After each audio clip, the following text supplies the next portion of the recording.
Peace to the gods. I'm so glad that we've all made it back here. I'm going to give a few minutes for everyone to come on back in the room so we can catch this video, whatever parts of it that you did not see. But I'm going to go ahead and I guess, like I said, I'll give it a few more moments here since it appears that it is actually working. For how long, I don't know, but we about to get this work, okay? Um, to Linda, hey, peace, peace. So we're gonna go ahead and take a look at this one. You guys, this one is going to be about some of the different architecture and the structure um, that we see so often, like these grand cathedrals and what they call holy places. And y'all, if you've been listening to me for a while, when I hear holy, I think whole as in WHOLE, as in entire, E meaning energy. Okay, so it has a lot to do with energy. This is an electromagnetic world in which we live. We are electromagnetic beings. This entire plane and our planet, if you subscribe to that uh, cosmology, um, what's the word I'm looking for? Structure. Either way it goes, it's electromagnetic. We're electromagnetic beings. And there are things here that is hidden in plain sight. And once you see it, it's almost one of those things that if it was a snake, it would have bit you. Kind of those things that it's right there, but somehow you never put two and two um, together. So, hi, Corey Edward, French Wee Wee, Scorpio Phoenix, Michelle Space. Hi. So, yeah, we have been fed a lot of lies, French wee wee, but I want everyone to keep in mind that there are no real enemies here, even when we've been fed lies and we've been kept from certain information and things like that. It is my belief that it's all for our good. You know, everything ain't for everybody. Like the scripture says that it is attributed to Jesus as saying, it has been given to you to know the mysteries of the kingdom of heaven. And for some, it is not.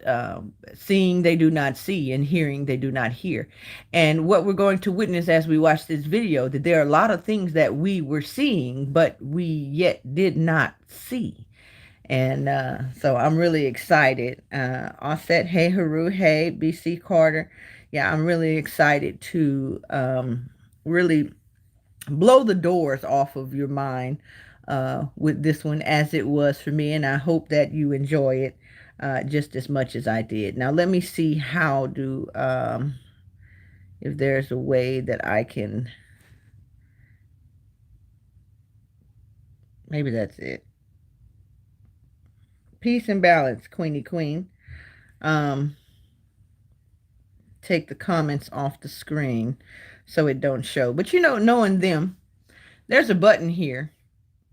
I know y'all see it where it shows where you can take the comments off the screen. But of course, it's going to leave them up there because that'll get in the way. Hey, Crystal. Hey, Crystal. Look, I'm reading your comment. Hey, life changer. Okay, y'all, let's go ahead and get started. Let's press play. And if comments do begin to show up on the screen, I ask if you would so kindly just try not to comment. But I see it actually isn't showing up. I'm seeing it on my children's phone here, but it's not showing up on this one. So, um, Corey Edwards says, before we start, hey, Queen, is there a way I can get a copy of that video about pedophiles and the adrenochrome harvesting? Because I was trying to show my family. Yes, Corey. If you go in the comment section of any of those What on Earth Happened videos that I uploaded. I have a playlist of them. I put in the comment section a link uh, either to that particular video, the one you're talking about, which is episode 7, or the entire series. But either way, that link will take you to the Odyssey website, and just in the toolbar, type in What on Earth Happened episode 7, and you'll pull it right up. Okay. So anyway, um, D Delightful, hey, let's go ahead and get started, you guys. I hope you can hear it well. If you can't, right, because I'm doing screencast. Just remember. Water, an inorganic, transparent, and odorless chemical substance that covers 70% of the known Earth's surface. It is the driving life force behind the carbon-based organisms that flourish on our Earth. It borders and separates our lands and collects and solidifies at the inner and outer regions of our flat, stationary realm. God should have sent a message to the inhabitants of Earth and been precise and told them to watch the water, to meditate on its function and natural laws, because in their time a great deception would be cast over them, like a cold shadow of an unknown, nefarious king. And maybe God did send this message in the form of a flood, but his truth was mythologized and buried, and the lie propagated in spite of it. Resting water does not curve and convex. The natural laws of a resting body of water insist that it takes the exact shape of the container it fills, and always finds and maintains a flat level. Resting water always rests flat. And watching the water when we sit at vantage points, when journeying above in planes, and before we take a sip from our drink, we must remember to never forget this law. Most of us instinctively understand the laws of water, and yet many continue their day-to-day willfully participating in the nonsensical, heliocentric hoax. But for us that know that our Earth is not a spinning planet in an infinite vacuum of space, the ones that have studied the sun diligently and realize that it is the sun that is moving and not the Earth, the ones that have plotted the illogical routes of flight paths on a globe model and concluded that the model is incorrect, the ones that know that the laws of density govern the rise and fall of objects and have studied vanishing points, the ones that have forsaken conventional telescopic lenses, pondered rainbows, sundogs, and the stars above us know that we reside within a dome firmament and there exists water above us, and the ones that understand that our entire enclosed Earth system is governed by electromagnetism, frequency, and vibration that emanates from a central magnetic North Pole. We are the ones that scratch our heads and wonder how on earth we got in this heliocentric mess in the first place.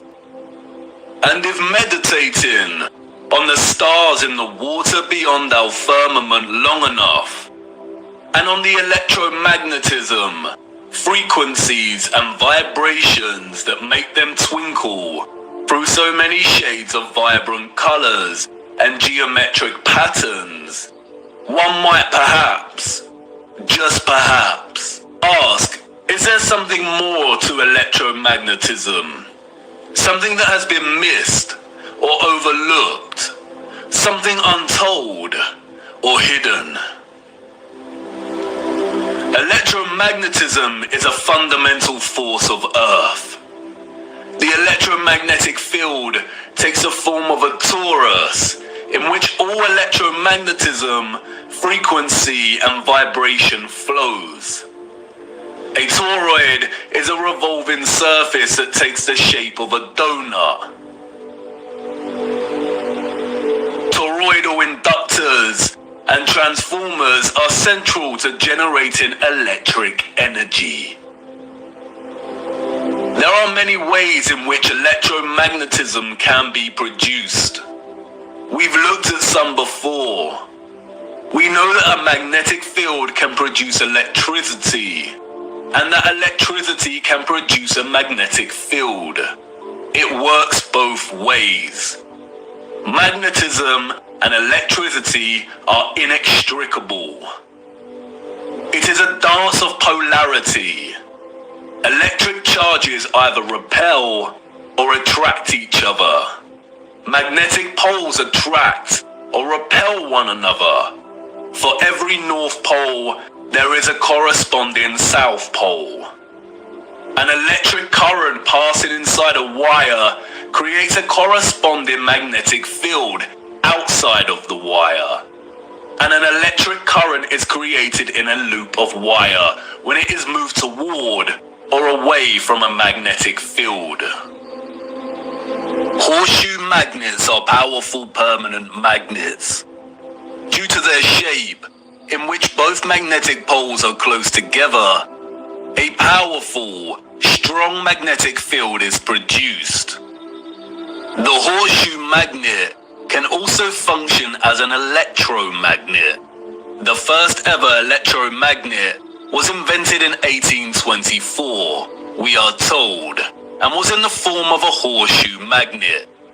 Its power was evident from the beginning.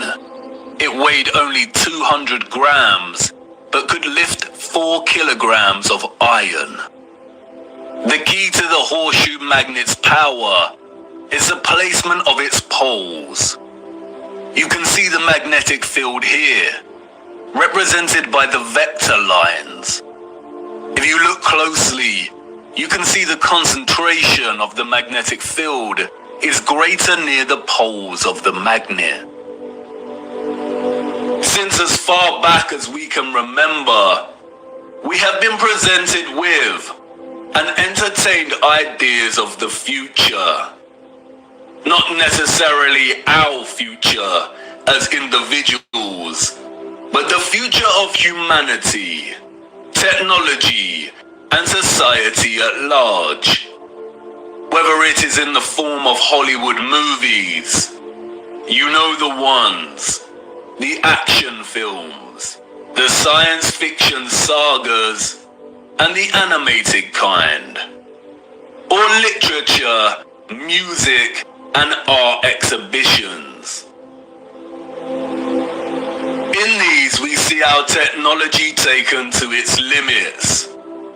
Crafts fly, computers live, robots help out, holographic screens decorate every room. Cities continue to grow upward into dominating skylines. Some can teleport, and space travel is now possible and the accepted norm.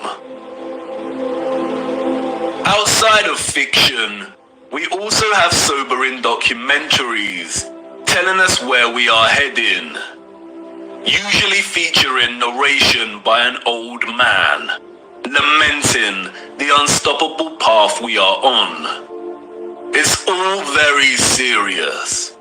We are destroying our planet, the only one we have. And we have political parties, non-governmental organizations, and the trusted voices and scientific, award-winning geniuses sharing similar messages. And really, when you look closer at both the fiction and the alleged facts, they all share the same underlying premise and principles. We are becoming so technologically advanced that the planet we reside on is no longer enough, or can no longer sustain our activity. The advanced artificial intelligence systems, the flying crafts, the breakthroughs in cloning and medical beds mean that the natural world has suffered as a consequence. And depending on the type of genre you are entertaining, the solution is either 1. For humanity to perish as a result, perhaps destroyed by the very artificial intelligence systems it created in the first place, or perhaps by a natural, lung-choking virus that has mutated and is sweeping the earth to restore natural balance. Or 2, for humans to say goodbye to their lonely little blue ball and head off into space in search of a new home. But you see, there is no globular planet, and there is no space, and therefore all visions of the future are purely fictional, and not particularly innocent. What we don't see emphasized in these visions of the future, however, is the potential of electromagnetism to transform all human life, technology, and society. Which is strange when you consider that all life, and the Earth itself, is impossible without electromagnetism. Why wouldn't visionaries want to explore this in more detail?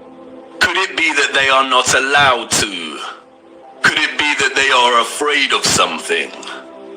Afraid of us connecting one too many dots, perhaps? And again, horseshoe magnets can act as powerful electromagnets. If a civilization was to advance technologically through the use of electromagnetism, then the horseshoe magnet would certainly have a tremendous role to play in that development. Yes, it certainly would. And it certainly did. The horseshoe magnet. The Arc de Triomphe. Yes, one of the most powerful electromagnets ever constructed.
and went, and we missed it. The magnificent architecture we see throughout our realm, in which the official liars and controllers of our world have termed historicist, neoclassical, Renaissance, Gothic, and so on, all belong to one whole unified civilization. A civilization developed.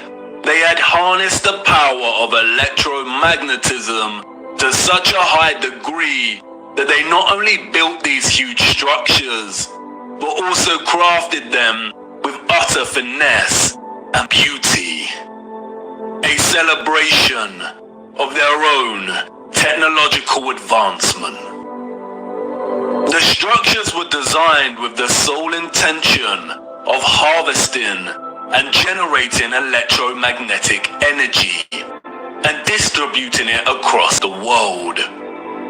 Their cities, towns, an entire way of life ran and depended on the use of free, clean, and powerful electromagnetic energy.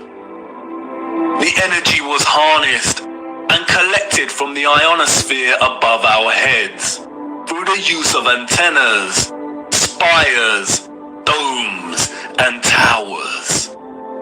All the impossible structures we see today have been repurposed and rebranded. This is not a mosque. This is not a castle. And this is not a government building. These are generators, powerful and distributed and redirected by sophisticated, advanced such as towers and obelisks.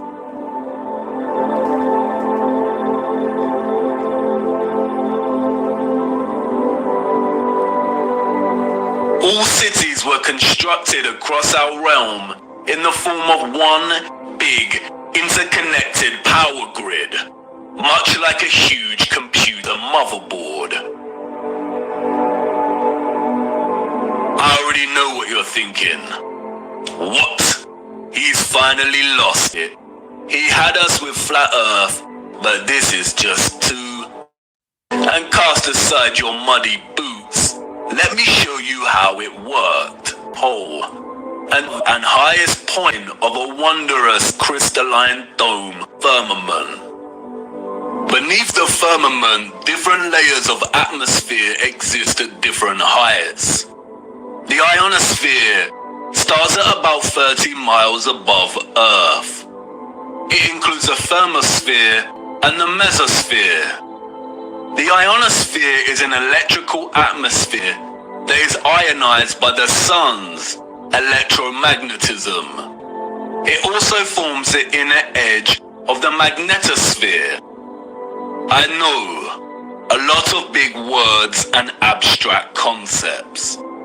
But you are familiar with this process and have been witness to it every day for the entirety of your lives. As you can see, the vials here contain molecular gases that are present in the atmosphere above us. When an electromagnetic source, such as a Tesla coil, is applied within close proximity of these gases, the coil's magnetic field ionizes or charges these gases, and the result is phosphorescent plasma. The gases become colorized. This is why our sky is primarily blue, because the sun's electromagnetic presence ionizes the atmosphere, and the result is colored plasma. When the sun is entering or exiting our region, or what the liars of the world call sunrise and sunset, we see a variety of color gradients due to its distance from the ionosphere above us. When the sun is no longer journeying above our region, the sky loses its color and we can see the stars in the firmament beyond. Although the official scientists designate the ionosphere as an atmospheric layer, it is actually an ethereal layer. Ether is the fabric or element that carries electromagnetism. It connects everything in our realm. It is the fabric that makes the sun and moon and their concentric journey above our disk possible in the first place. Ether is the mysterious fifth element. It connects everything electromagnetically through vibrational energy. It is the glue, the web, the driving force behind absolutely everything. The four other elements, air, fire, water, and earth, only exist because of the ether. They are expressions of ether's vibrations. Cymatics is a good example of ether's presence. The frequencies fed through the Chladni plate make the sand or salt form precise and complex geometric shapes. The higher the frequency, the more complex the geometric pattern. But what is the conduit that takes the frequency's vibrations and allows the sand to take at work? That's why we see fruits and vegetables that closely resemble cymatic patterns. It is the ether at work. All matter is ethereal, and the shape and form of that matter are different expressions of the ether, determined by frequency and vibration. Ether is the bridge between electromagnetic frequency and vibrational energy and the form of matter itself. You could call it the Holy Spirit of God. The historical and scientific discourse of ether is a deliberately manipulated one. The enemy introduced the truth only to discredit and subsequently bury it. Some of the alleged figures of the past have written on ether. The so-called Aristotle called it the fifth element. James Clerk Maxwell, the so-called father of electromagnetism, spoke of the ether, stating, "In several parts of this treatise, an attempt has been made to explain electromagnetic phenomena by means of mechanical action, transmitted from one body to another by means of a medium occupying the space between them. The undulatory theory of light also assumes the existence of a medium. We have now to show that the properties of the electromagnetic medium are identical with those of the luminiferous medium. The medium he refers to here is the ether. Albert Einstein and others successfully solidified the heliocentric model through fraudulent schools of scientific thought. But even Einstein could not deny the presence of ether. According to the general theory of relativity, space is endowed with physical qualities. In this sense, therefore, there exists an ether.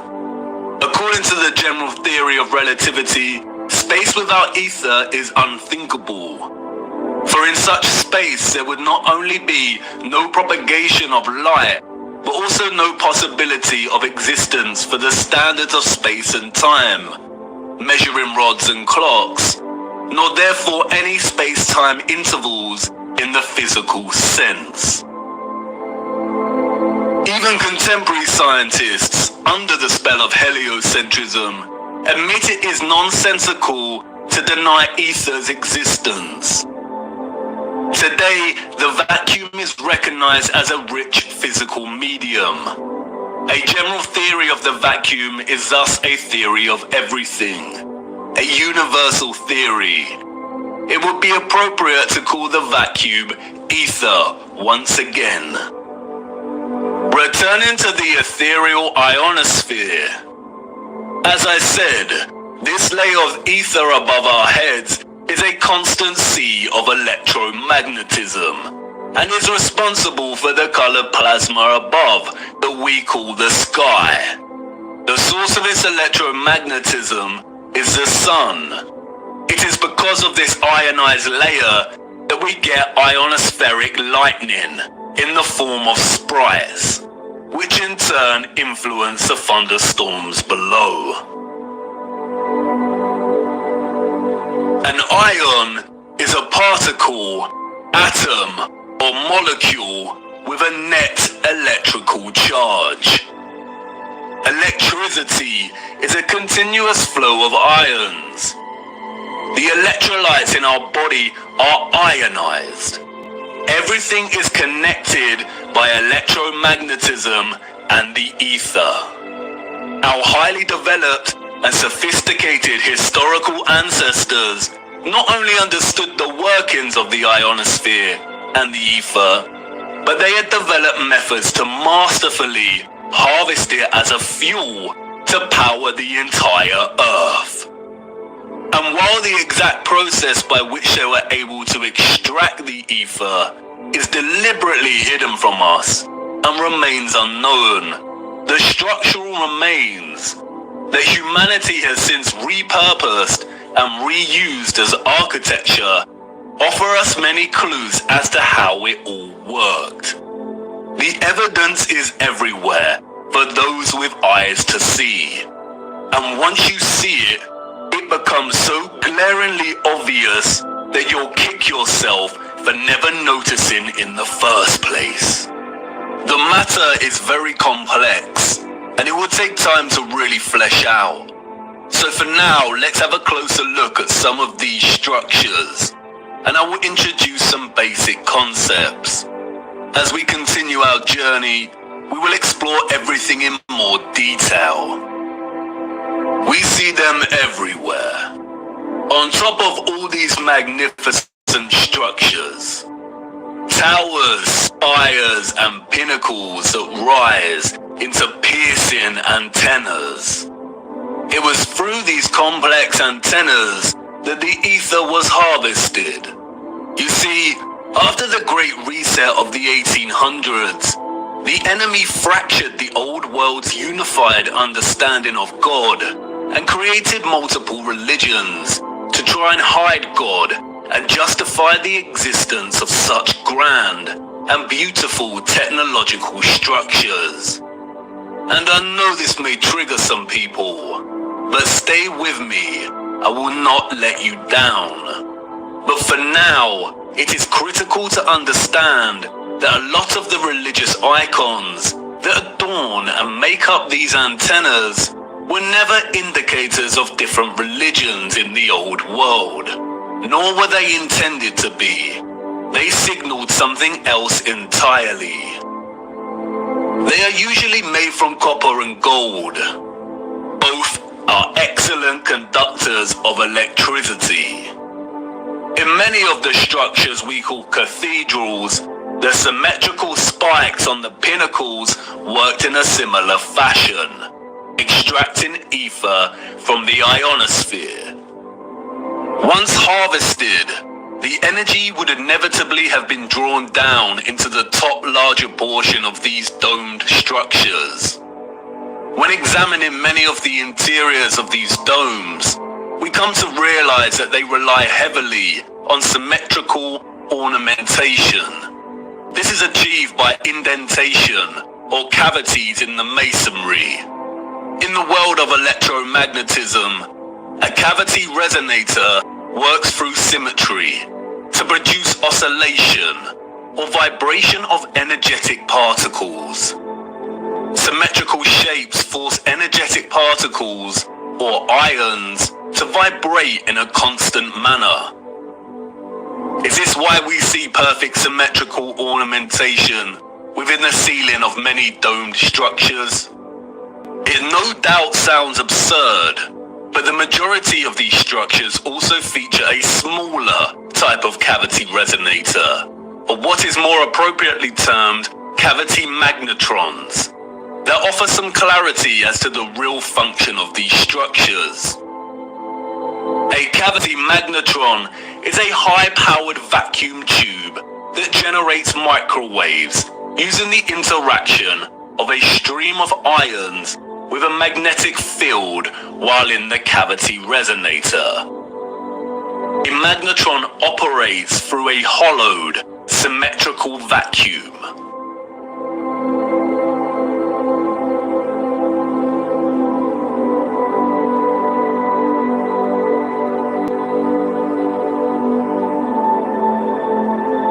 It emits powerful microwaves that can act as a source of free energy. If you break the symmetry or close the vacuum, it no longer functions. But can you see the resemblance? These structures were never intended to hold glass within them. The controllers added the stained glass to the rose windows to shut off the magnetron's function. They closed out instruments of free energy. And they are everywhere in these structures.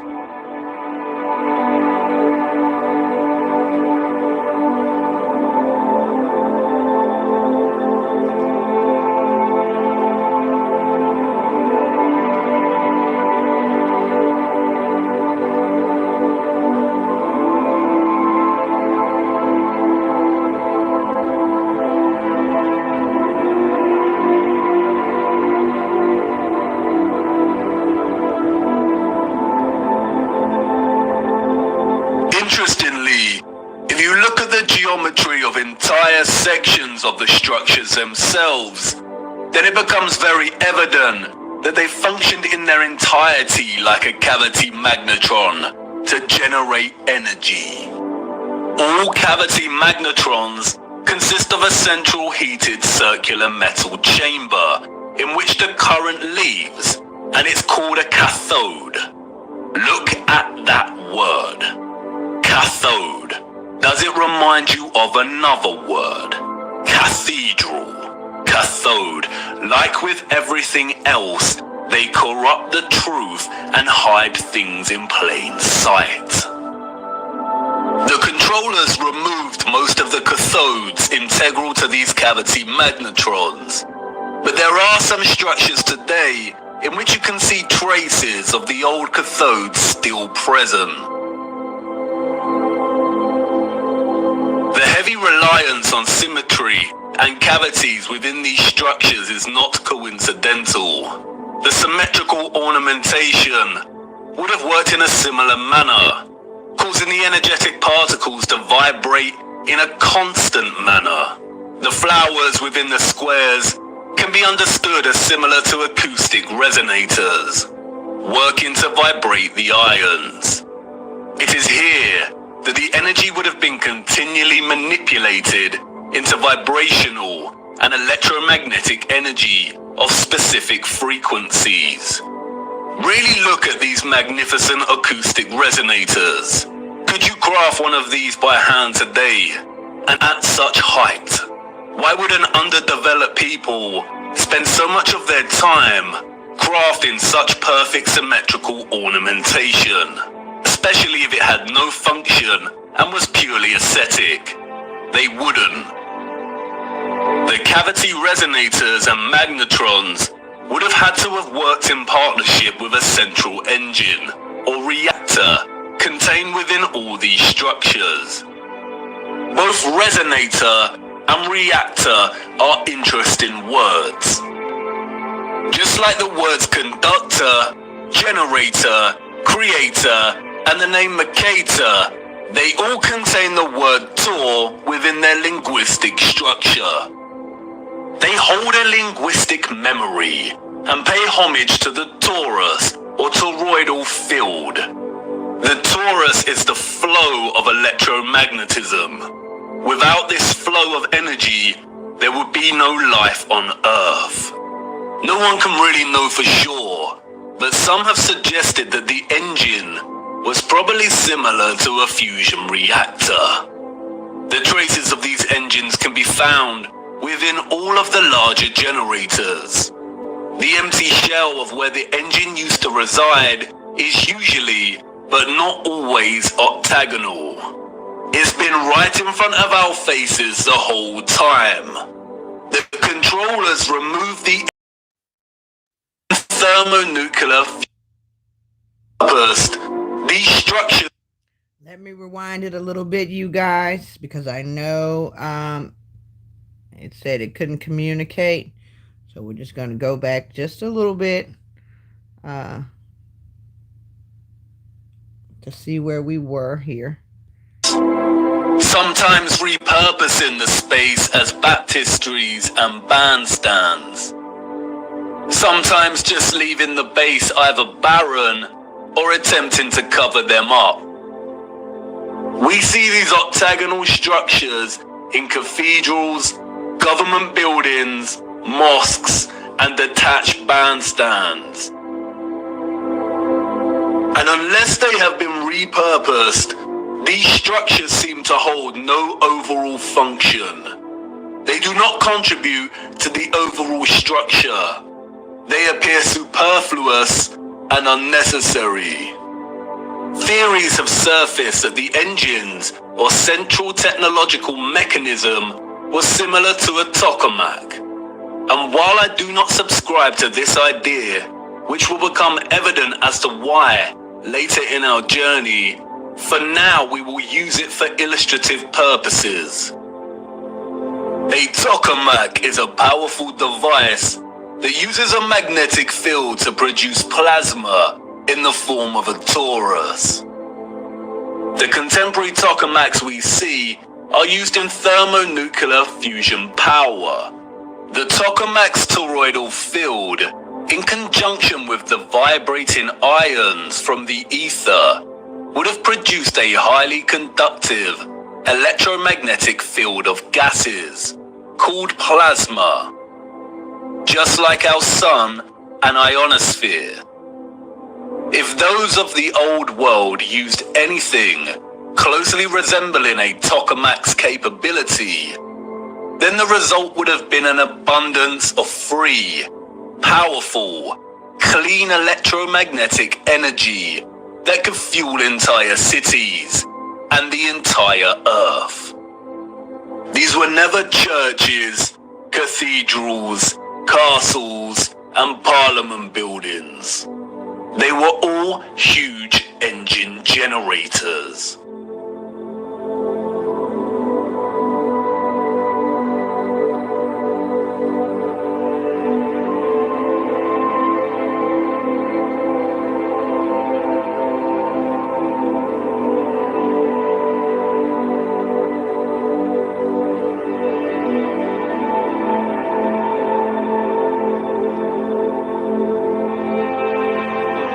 The controllers invented labels and terms such as Renaissance, Greco-Roman, and so on to describe the style of these structures. But as you can see, all these magnificent, impossible structures all share the same fundamental structural principles and design, despite location, time period, and cultures. And this is because they were created with the sole purpose of generating energy. And just because these structures were never used for prayer and worship does not mean they were not holy sites. The civilizations of the past had a relationship with the Source and the Holy Spirit, or the ether, like no other. And they paid homage, reverence, and thanks to it by constructing their generators with such splendor and beauty. And not only that, but they constructed the entirety of their structures, statues, and ornamentation in reverence of this gift, in reverence of the energy production that made their way of life possible in the first place. The laurel wreath, which the satanic controllers have corrupted in their appropriation of the symbol and redesignation of it to represent Apollo and Lucifer is, in fact, a toroidal coil. And we see the toroidal coil throughout the old world's infrastructure, as simultaneously having both a function and a celebration of this function.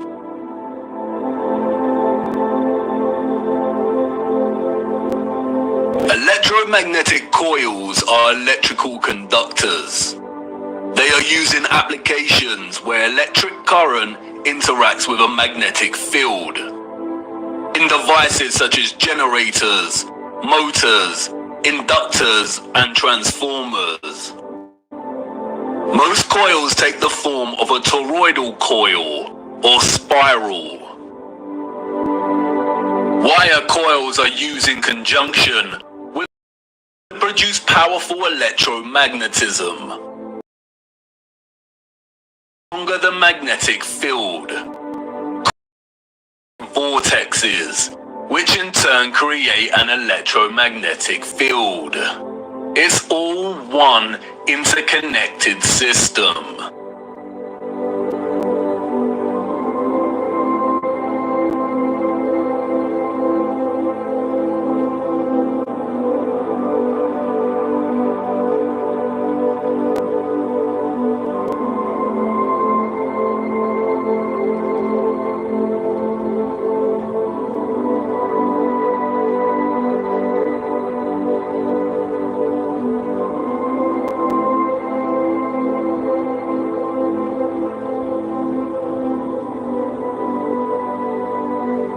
And we see it everywhere.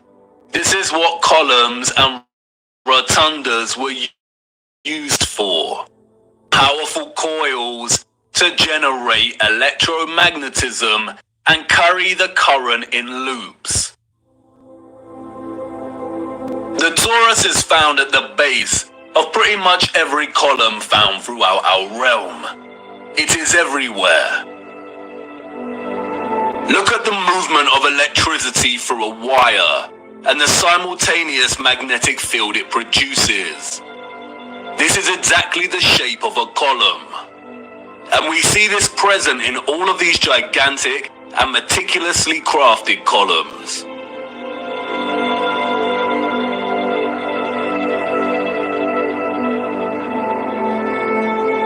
This is why we see the magnetic field represented at the top of a lot of columns. It's the movement of the ions in the magnetic field. It's the movement of the toroid and the toroidal vortex.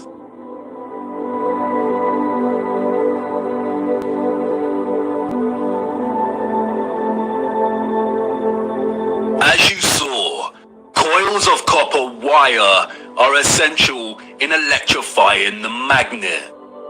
And I know what you want to say. That's great, but the columns and other structures you are referring to are made of stone. But you see, all of these impossible structures are made from a mixture of stone and metal. They used iron bars in their construction. Iron is magnetic.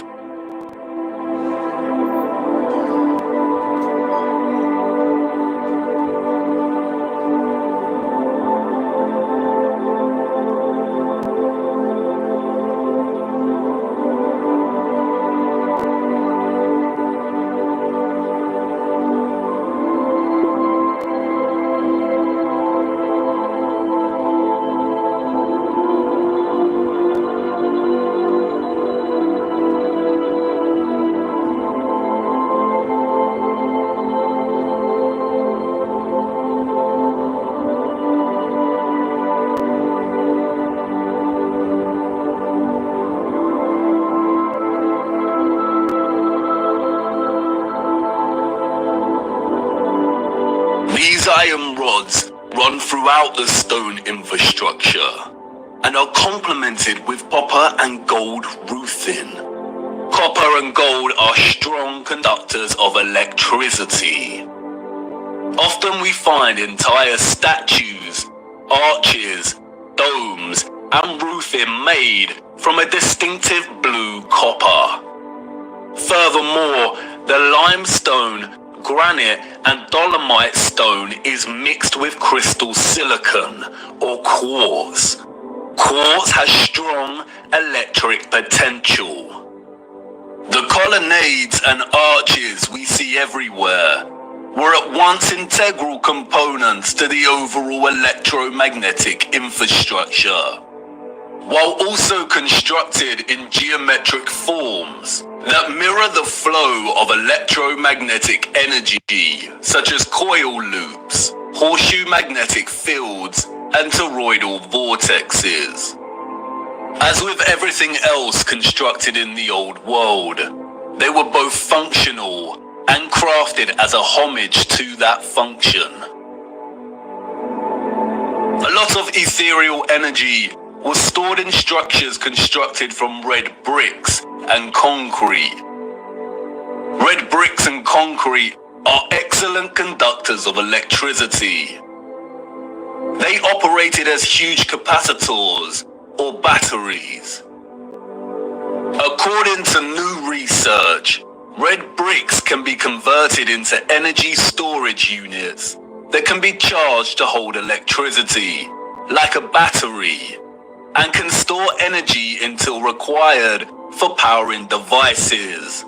The key to this battery-like function inherent within red brick is the iron oxide. The development and use of red brick is so important, and we will be returning to this subject much later in our journey. The really big red brick power stations and batteries were designated and recognizable by their white stripes, such as St Pancras Railway Station in London and many other famous structures. We still carry this red and white stripe designation of power stations today, and it is also an indicator for the magnet.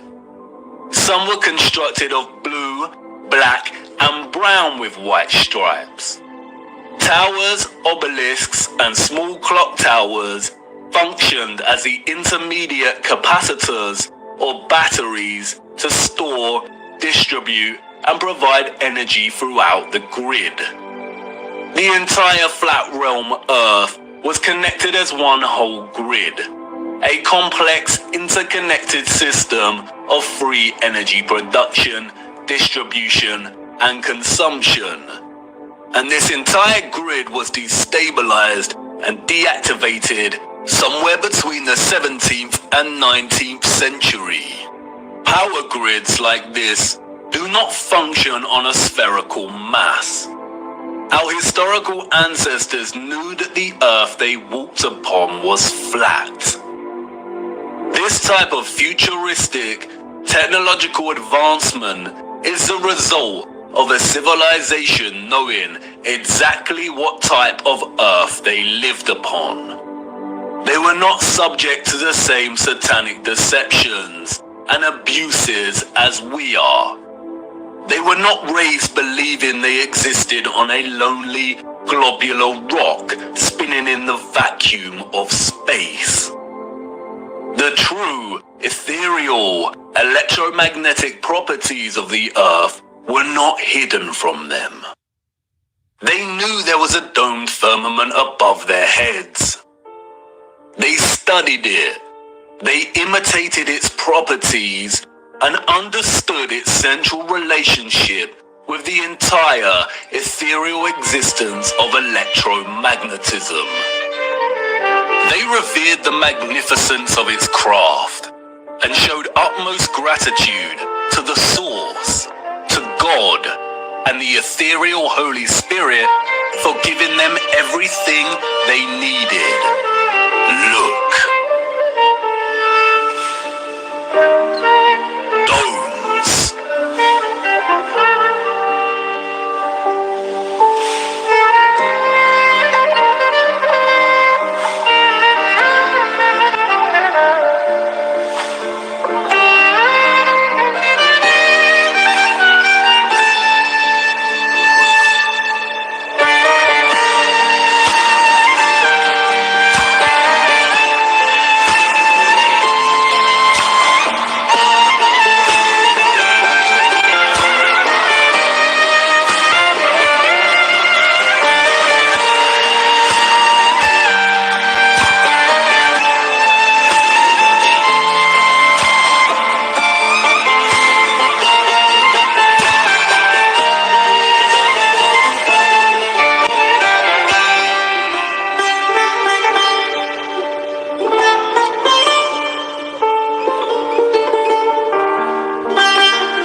We lived our entire lives walking, and I know the picture has not hard to imagine an interconnected electromagnetic power grid of this size across the earth.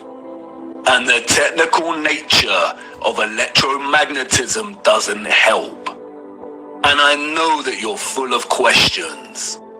Who were these people or beings? Electromagnetism. Okay, you guys, we're going to see if we can get this back.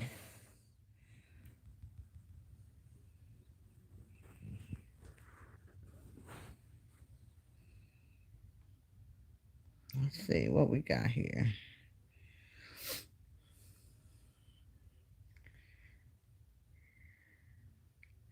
Is it still buffering, you guys?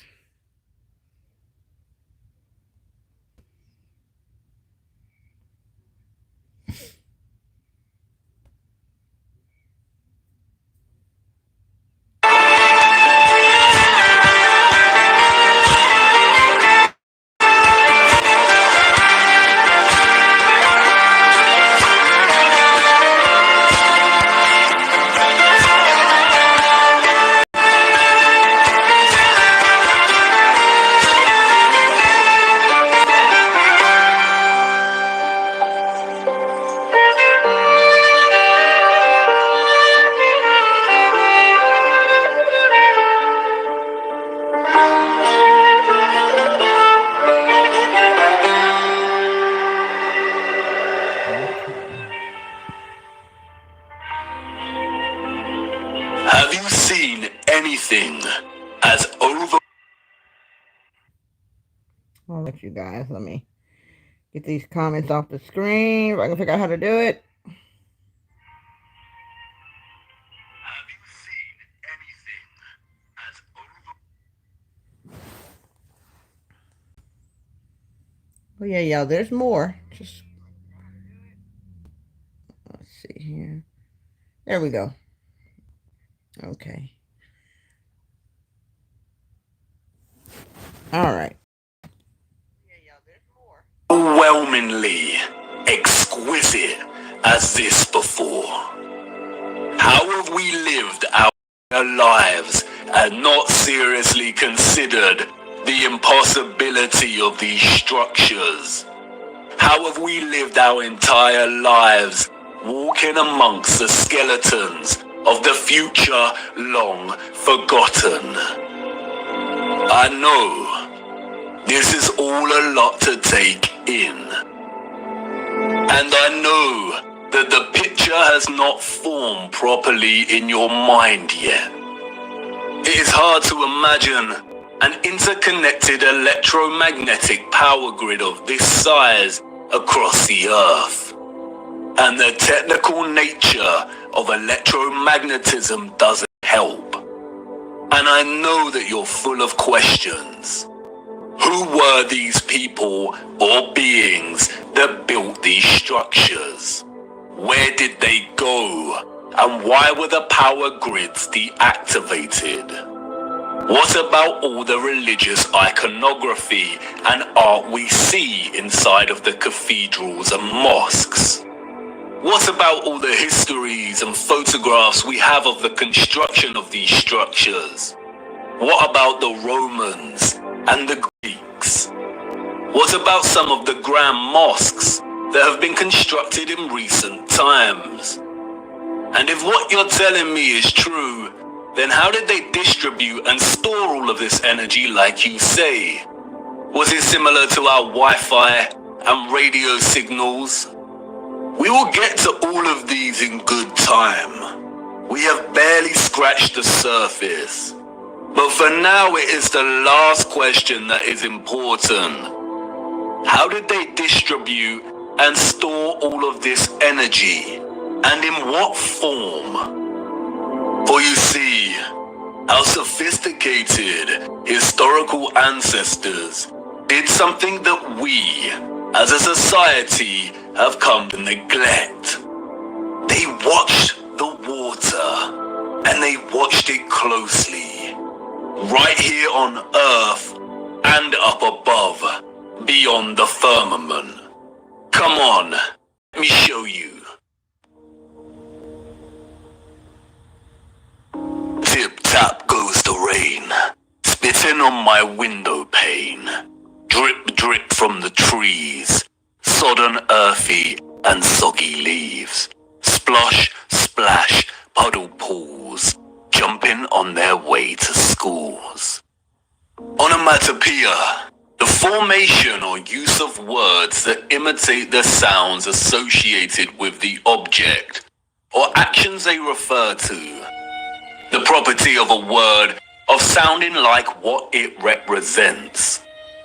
Water has many. The interdependent relationship between water and sound is so fundamental to our connection and understanding of water. The rain patters and drums, the waves roar, the brook murmurs and whispers, the puddles of mud squelch, that it is intrinsically woven into the very linguistic code of our language. Many have explored the powerful connection between sound and water. We have Masaru Emoto and his study exploring the impact of sound on the molecular structure of water. We have those that like to play around with cymatics. There is Peter Davey, a saxophone player who invented a device that boils water with sonic waves. The innovative use of sound coupled with water seems to have no end. So much so that in recent times, biologists are discovering that ultrasonic water can even treat the most resistant of infections and heal wounds at rapid pace. And in a future where electromagnetism was harnessed with the utmost innovation, water, sound and frequency had to have a major role to play. And of course it did. They wanted us to know that it did. And not just the water here on Earth. They were telling us to look up and above. They wanted us to know that what they had achieved right here on Earth was only possible because they had studied what existed above. In the beginning, God created the heaven and the earth. And the earth was without form and void. And darkness was upon the face of the deep. And the Spirit of God moved upon the face of the waters. And God said, "Let there be light." And there was light. And God said, "Let there be a firmament in the midst of the waters. And let it divide the waters from the waters." And God made the firmament and divided the waters which were under the firmament from the waters which were above the firmament. And it was so. Some criticize the King James translation of the Bible for its use of the word firmament. But in the original Hebrew, the word is rakia, which translates directly as firmament. In the New International Version, it is called the vault. In the English Standard Version, it is an expanse. In the Good News Translation, it is dome. What is important, however, is that in all translations, and in the original Hebrew, the notion of the firmament or vault separating the waters above from the waters below does not change and remains consistent. There is water above our realm.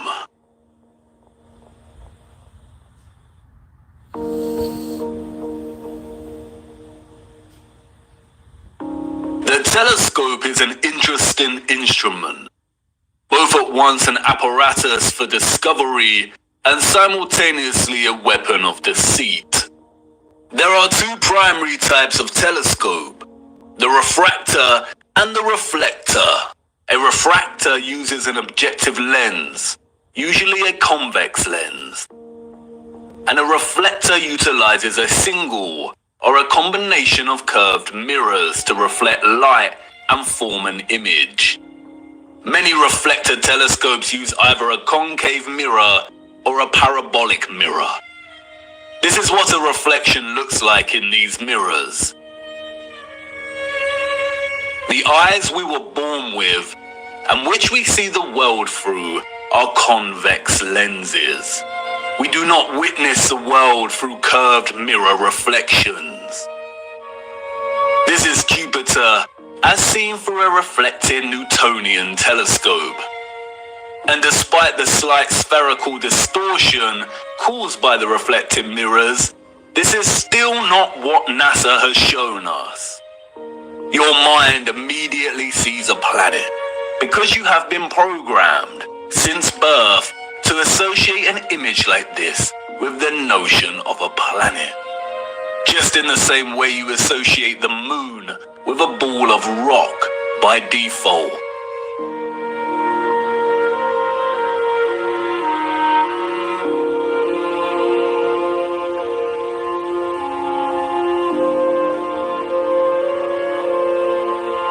But as you can see here, both refracting and reflecting telescopes produce images similar to the Nikon P900.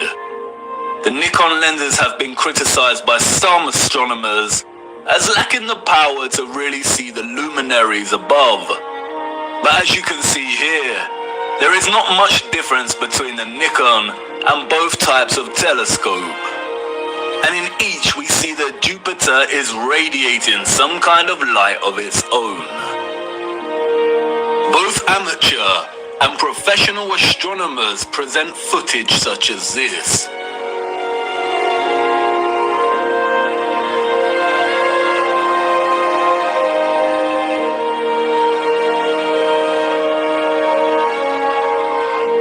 But look what happens next.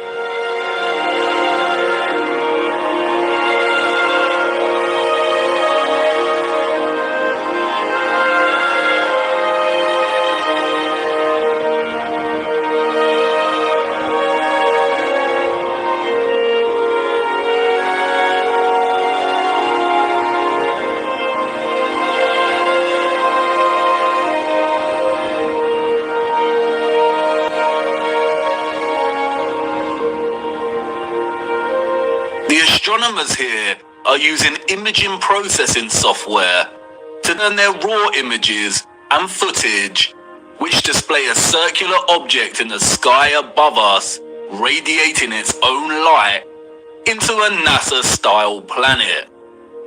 And this type of doctored, processed image is not what we see with our own eyes through these lenses. I am not saying that this is deliberate deception. Astronomy is a practice of its own. But it is very important to never confuse the highly edited images and footage we receive with reality. And it is also worth being mindful of those that are being very manipulative. They are usually the astronomers with the paid sponsorship from magazines and websites. It is also important to note that what we call planets are not actually planets. They are wandering stars, and all of the wandering stars are of a similar nature to the moon. Unlike the rest of the stars above our firmament, their course and journey above us is not fixed and consistent. Their paths deviate from the concentric paths that the rest of the stars consistently make around Polaris. And the reason for this is because they are not located within the waters beyond the firmament. They are very different, and their function is way more occult, and their significance to life here on Earth much more important than we realize. We will be returning to the true nature of the so-called planets and moon later. Back to the waters. Arcturus is one of the brightest stars in the sky. Here is Science Magazine's artistic impression of the star. And now here is Arcturus as seen through a refracting telescope. There is no resemblance. What we see through this telescope footage is really similar to what we see when you zoom in on the stars above with a powerful Nikon camera. Many criticize the refracting telescope because it can produce chromatic aberration. Chromatic aberration is a failure of the lens to focus all color to the same point. The result can be purple fringing, and we see that here. Photographs can suffer from chromatic aberration. Interestingly, the Nikon does not produce the same chromatic aberration when zooming in on Arcturus. Therefore, you could say that the Nikon is actually more reliable and stable. Through both the telescopic lens and the Nikon, Arcturus is pulsing, shifting, rippling. It is dancing geometry. Many will jump up from their seats and exclaim, it's because of atmospheric distortion and light pollution. It's because Arcturus is so far away. But if it is atmospheric distortion, then why do all the stars display their own unique geometry and light patterns? They should all distort in a unified, consistent manner. It is not atmospheric distortion. The stars are pockets of sonoluminescence in the water above. They are self-illuminating, radiating their own light and frequencies in the waters above. Our own convex-lensed eyes tell us that there is some kind of water above. We see it in the stars and when rockets accidentally hit the firmament. And, like I said before, just because the so-called planets or wandering stars and the moon appear spherical does not mean they are. They are not synonymous with the stars in the water beyond. They are something else entirely. Our advanced predecessors wanted us to watch the stars. They wanted us to understand that electromagnetic vibration and frequency produce pockets of sonoluminescence in the waters above. They were pointing it out because they wanted us to know that water was the key to unlocking the real potential of electromagnetic energy. They wanted us to know that once harnessed, the ethereal electromagnetic energy could be fused with water, so it could be stored and distributed. And once produced, the water could be manipulated, enhanced, and elevated to a level of new possibilities through the use of vibration, frequency, and sound itself. Their civilization depended on the industry of what we will call the living waters. Their technological advancement enabled them to transform the entire Earth into a power grid. But this grid was only possible because of water. The civilization of was an electromagnetic water world. Canals are no great secret. They are found everywhere across our realm, both the great and the small. Most of the great canals around our Earth are connected to the ocean. Salt water is an excellent conductor of electricity. Sodium chloride is ionized. We have the Corinth Canal, connected to the Aegean Sea. We have the Panama Canal that connects both the Atlantic and Pacific Oceans. The Suez Canal connects with the Mediterranean Sea. And there is the Volga-Don Canal, connecting the Azov Sea, Caspian Sea and Black Sea with the major oceanic networks. All of the canals built before the 1920s were not built by us or those in the history books. We inherited them. And while the official narrative is constructed, let me rewind it a little bit here. And Abrax, no. Just read the comment, darling. While the official narrative tells us that the Volga-Don was finished during the 1950s, its construction actually began back in the 16th century. The narrative surrounding the construction of these canals is purely fabricated, and I will show you how much later in our journey. Once you start paying attention, it becomes very evident that most continents and countries feature a combination of canals and rivers that span the entirety of the land itself. The citizens of the old world utilize the oceans and rivers to create a grid of interconnected waterways to provide water to all of their areas of habitation. In order to pass difficult sections and keep the supply going, they would build aqueducts and viaducts. Sometimes these were constructed with the purpose of energizing the water as it passed through and into different areas. And that is why many were designed with symmetrical archivolt structures. The Romans did not build these structures. The entire infrastructure of so many cities found across our realm are designed around canal systems. Look at Amsterdam from above.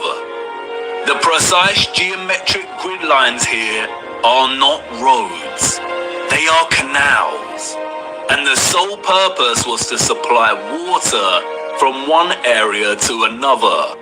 The water was stored and manipulated for a variety of purposes in reservoirs, water towers, pumping stations, cisterns, and other structures.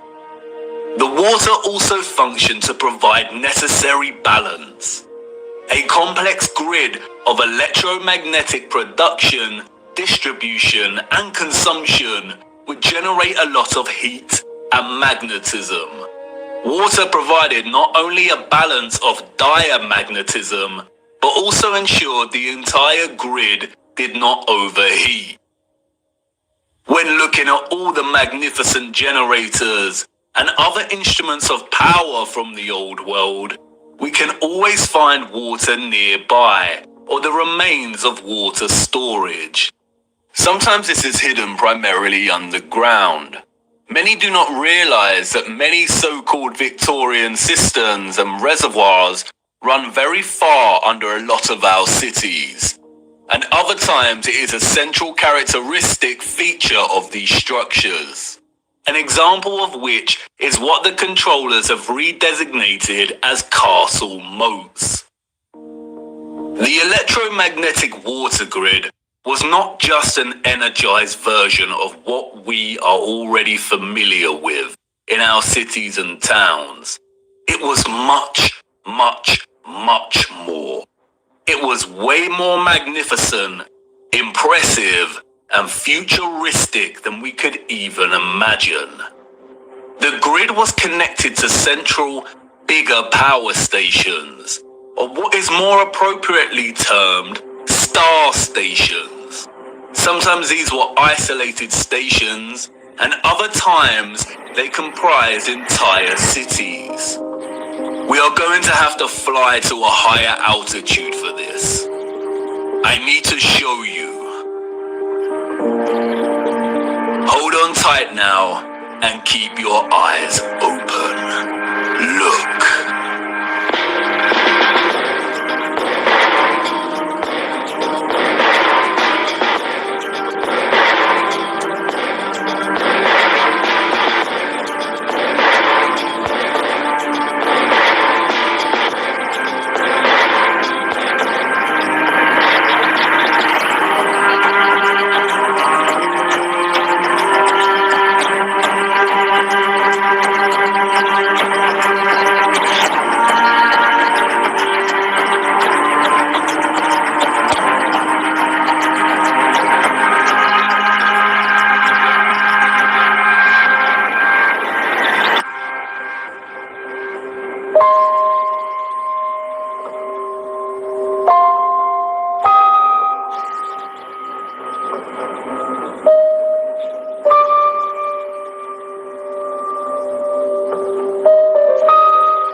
whole existence, let alone construction, of these star structures is almost beyond our comprehension. As you saw, they are found everywhere across our realm, with undeviating geometric consistency. A wondrous impossibility. Perhaps they had some kind of technology that allowed them to view huge areas of land from above while planning and building. They were never forts. That is a fairy tale invented by our controllers. The stunning geometric precision and symmetry of the star structures would most likely have functioned to enhance the power of the generators and to etherize the water, or turn the water into living, energized water. We can see from comparing some of these ruined sites, and some left a little more intact, that water would have been present throughout the structure. Before the controllers destroyed and drained most of these structures, they were full of water. They were connected to rivers and canals and the oceans. They were a key component of the entire power grid. The star structures are fractals of symmetrical geometry, just like many of the ceilings of these huge energy generators.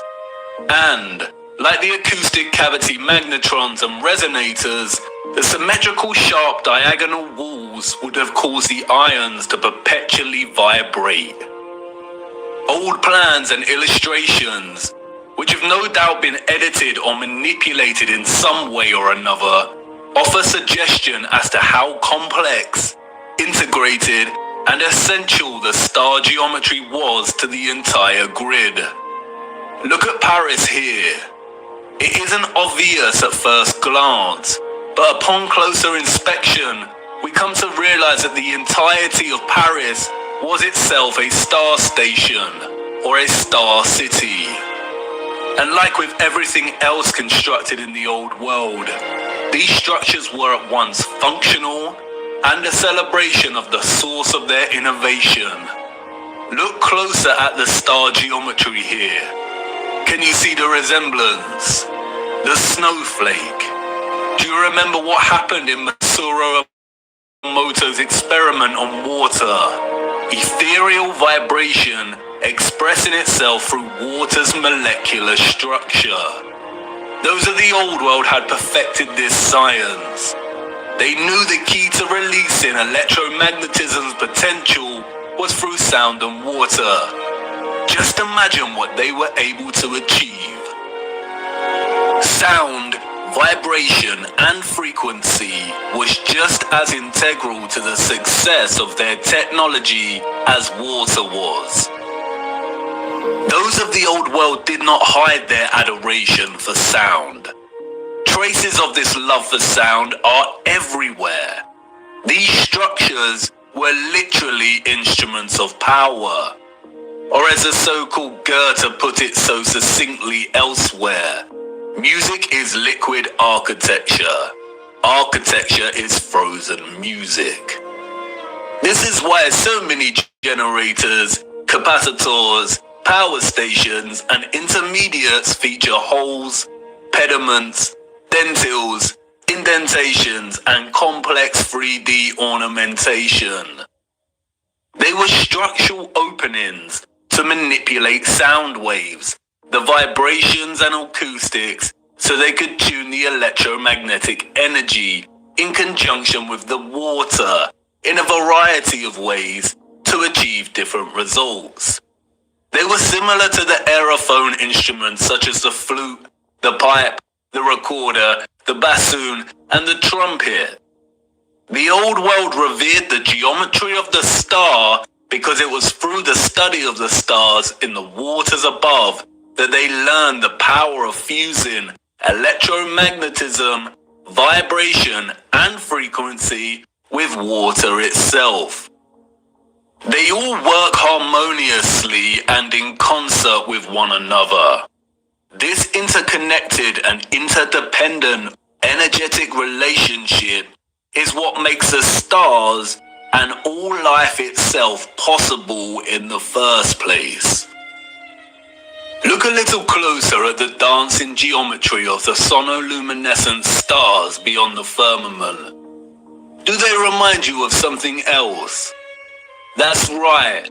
All of the magnetrons, or what we've come to call rose windows, were designed to mirror the cymatic patterns of ether's vibrations in water itself. Artist Tanya Harris was onto something in 2013 when she turned her attention to studying and recording the silent resonant frequency of churches. By placing water inside of a loudspeaker, she was able to discover the hidden geometry of these resonant frequencies. The results showed that even the silence within these structures produced strong cymatic patterns. And again, can you see the resemblance? Others have applied the same technique and studied the cymatic patterns displayed when bells chimed within the structures.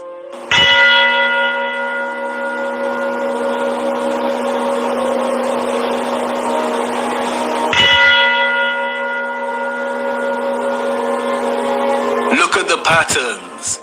Magnetrons. This is why so many magnificent rose windows resemble cymatic patterns so closely. This is why they look like the petrified pulsations of a star. The entire ceilings of many cathedrals also mirror this sacred cymatic geometry. This is why so many of the structures contain huge bells and chiming clocks. The tolling bells would emit powerful vibrations and frequencies and influence an entire area's water supply. The sound would influence the molecular structure of the water, which was then used for a variety of purposes. And that's not all. Many of these structures also housed another wonder of the world, the king of sound, the organ. Have you ever stopped to look at some of the great organs before? These were not constructed by ordinary people in the 19th, 18th, 17th, and 16th centuries. Like the structures they reside in, they are a marvel of elegance and majesty. The most powerful sound instrument in the world. The specific organ sound waves of low and high frequencies would no doubt have enabled those of the old world to manipulate the ethereal energy in ways they saw fit.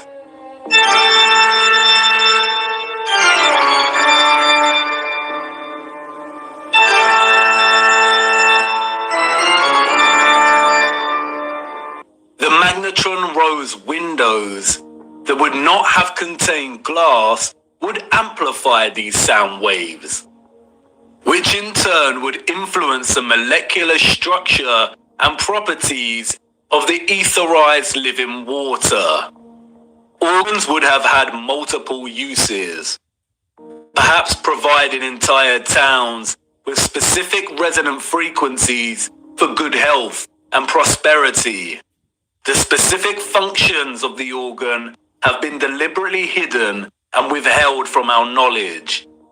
Interestingly, the official history states that the first organs of the world were water organs, in which the power source pushing the air is derived by water from a natural source or by a manual pump. No doubt a deceptive half-truth disguising the instrument's true interaction with water. And like I said before, most of these structures had areas nearby to store and hold large quantities of water.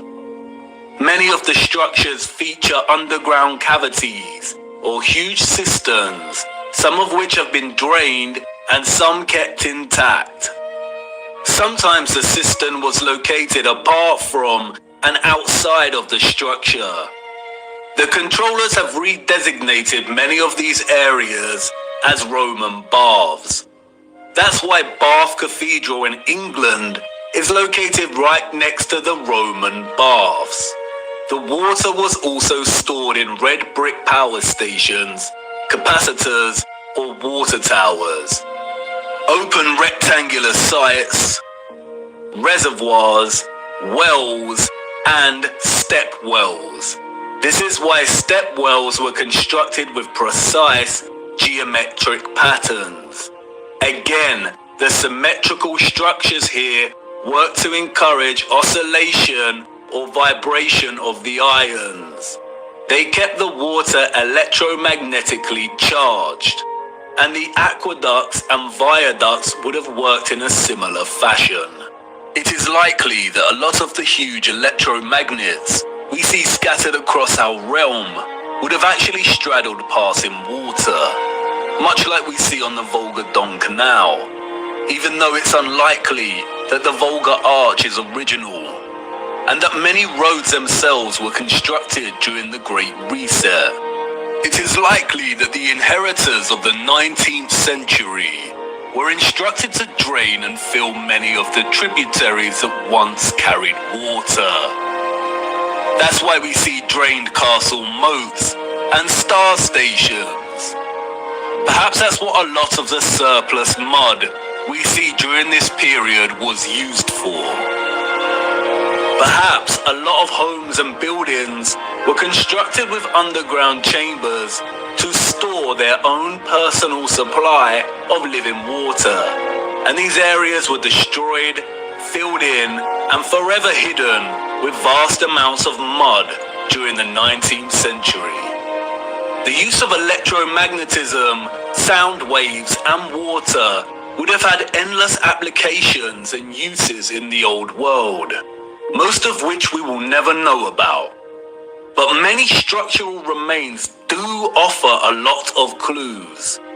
The abundance of remarkable and impossible stately homes, halls, and manors found throughout our realm all point to the mass-scale farming practices of the old world. We travel miles to marvel at their beauty and grandeur. But more impressive than the structures themselves are their gardens and water gardens. We have the Palace of Versailles, Schwetzingen Palace, the Royal Palace of Caserta, Nymphenburg Palace, Herrenhausen Palace. Even today, they still retain much of their splendor and brilliance. But it's when we look at some of the old plans of these areas that we realize just how otherworldly these sites were. They were never constructed to house the elite. They were the farms of old. Look at the gardens.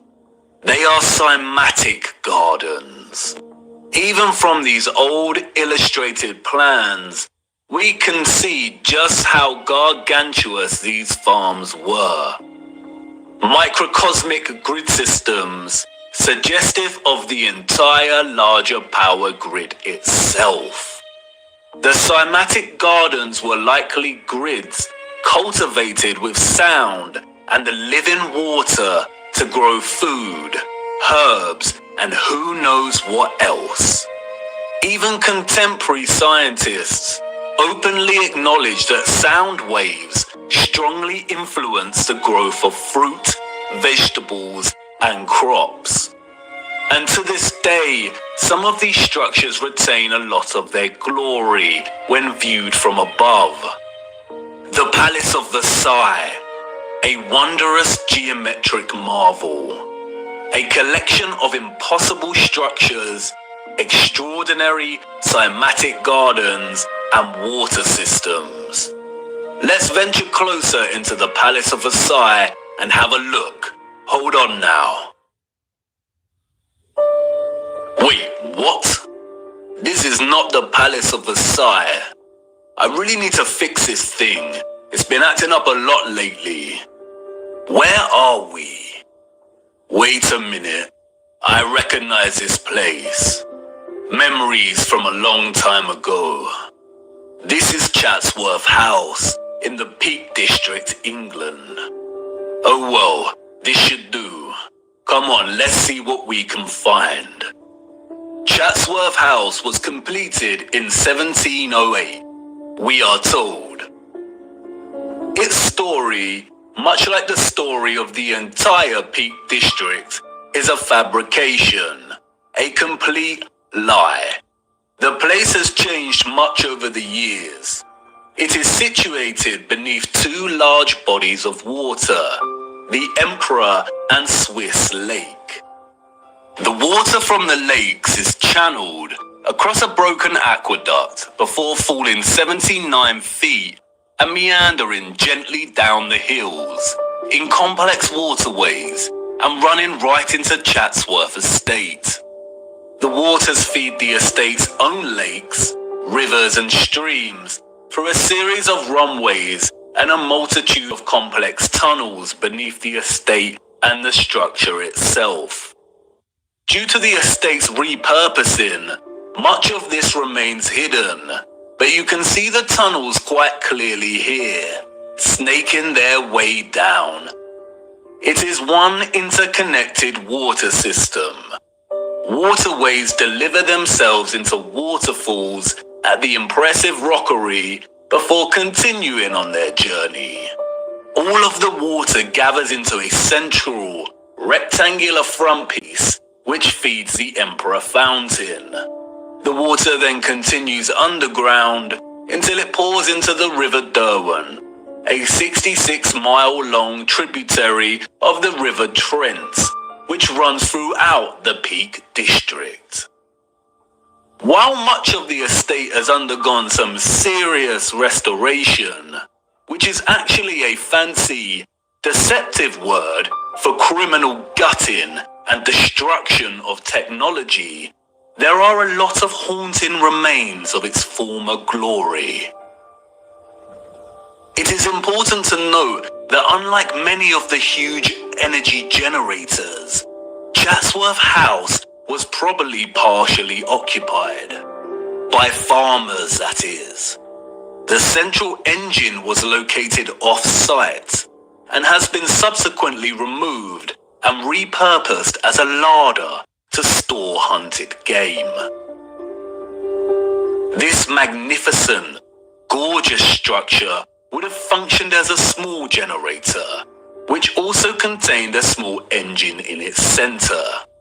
It was repurposed as the stables.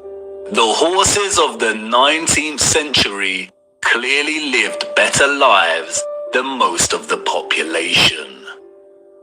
Above, atop of the hill next to the Emperor and Swiss Lake, we can see the quadruple capacitor or water tower.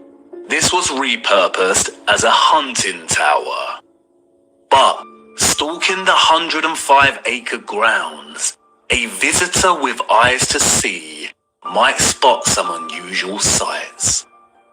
One of which is the half-ruined obelisk hidden away in the tangled overgrowth at the bottom of the hill below the lake. The official, controlled history that visitors receive when touring Chatsworth conveniently leaves out any mention of the obelisk.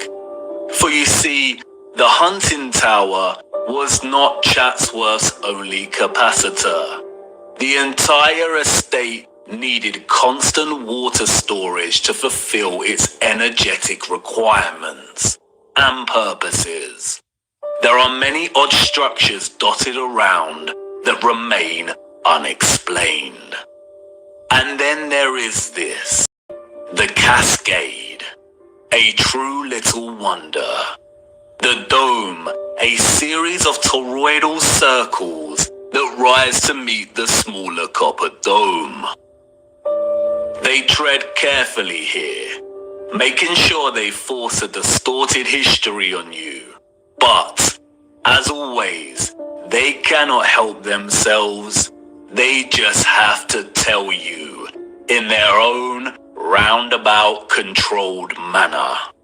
As the placard states, Water can be made to flow over the roof and out of 13 spouts. Some of these spouts are crafted in the form of immaculate stone dolphins and giant fish. There are even hidden jets in the floor, they tell us.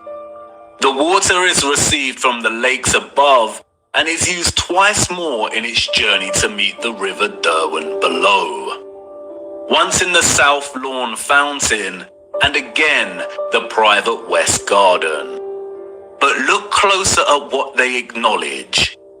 Each step of the cascade is different from the one below and above it to vary the sound of the falling water.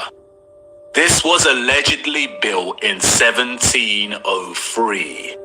Why would an 18th century people be concerned with varying the sound of falling water?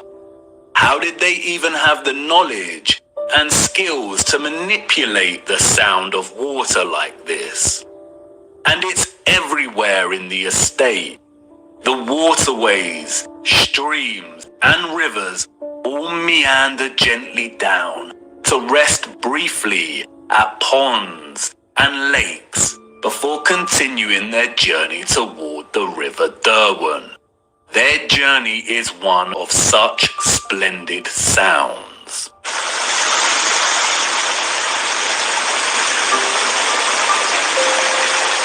As you begin to traverse the labyrinthine passages of our corrupted history, you will inevitably meet the lithographs, renderings, engravings, illustrations, and paintings.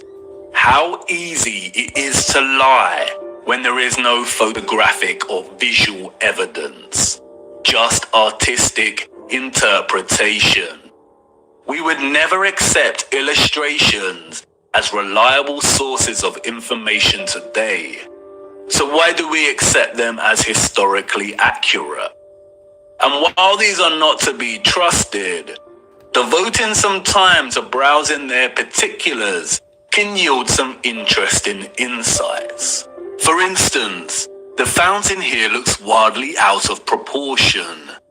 Did it used to jet water more powerfully?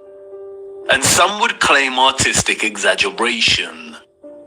But if you dig a little deeper, you come to learn that the original Emperor fountain, constructed in 1843, was able to jet water at a height of 296 feet.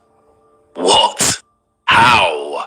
This is the 19th century we're talking about. And like I said, they cannot help themselves. Even Wikipedia states that the water power of the fountain found a practical use in generating Chatsworth's electricity. There it is, barely hidden in plain sight. And as we continue browsing these little illustrations, we stumble across it. An old engraving of Chatsworth from above. Look at the size of this.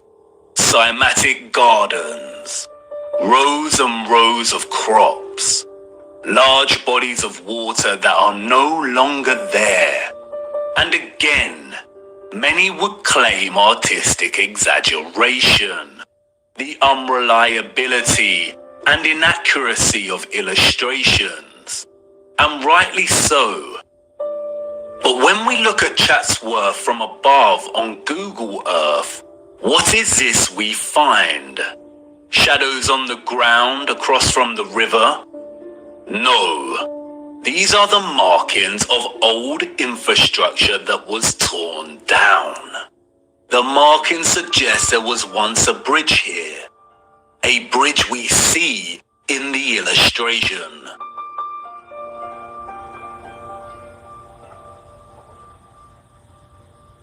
Look a little closer. An octagon with the clear outline of an old generator. So yes, the illustration is a lie. The estate was much, much larger than depicted here. In 2018, there was a heat wave in England, and the old markings of Chatsworth's former glory started appearing in the grounds themselves. They had to acknowledge it. Sometimes mud and lies are not enough to bury the truth. Chatsworth was a huge farm in the old world. As I said before, the illustrations and paintings are not to be trusted. More often than not, they are used as tools of deception against us. But as you see here, they do have a tendency to backfire on the controllers. Just like with the plans of star stations and cities, our own technological access to tools such as Google Earth validate these old plans and illustrations as half-truths. You can bet good money that even the plans and illustrations are only giving us a fraction of the full picture. Just like here with the plan of Chatsworth. And it's in Chatsworth that we encounter the first of many acts of barbaric desecration by the hands of the enemy. Chatsworth's great conservatory stood immense until destroyed in 1920. It was 84 meters long and 20 meters high, and constructed, they say, in 1840 before the establishment of automatic glass manufacturing.